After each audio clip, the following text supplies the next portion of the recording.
මම නමිත් ඉසුරක මං ආවේ කෑගල්ලෙන් ඉඳලා මම විකේස් ආයතනයට ආවේ මාර්තු මාසයේ අග සතියේ මම අග සතියේ ඇවිල්ලා විකේස් ආයතනයේ නිලධාරීන් එක්ක එකතු වෙලා ළඟම ඉන්ටර්විව් එකට දාන්න මාව තීරණය කරා සතියක් විතර මාව ට්‍රේනින් කරලා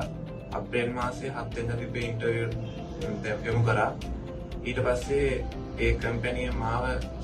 ඒ කම්පැනියට තෝරගත්තාන් පස්සේ විකේස් ආයතනයේ කට්ටියත් එක්ක එකතු වෙලා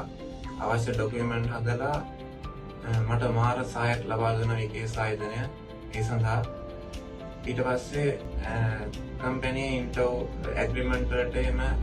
අපි සයින් කරලා අපිට ඊට පස්සේ වීසා එක ලැබුණා ඊට පස්සේ විකේස් ඔෆිස් එකේ කට්ටියත් එක්ක එකතු වෙලා ඒ ඩොකියුමන්ට් වල ටික කරලා මට නොබෝ දිනකින් ජපානයේ බලා පිටත් වීමට අවස්ථාව ලැබුණා විකේස් විශ්වාසාන්ත ලෙස ජපානය යන්න බලාපොරොත්තු වෙනා නම් ඔයාලා හැමෝටම කියනවා විකේස් ආයතනත් එක්ක එකතු වෙලා වැඩ කරන්න කියලා මම ප්‍රාර්ථනා කරනවා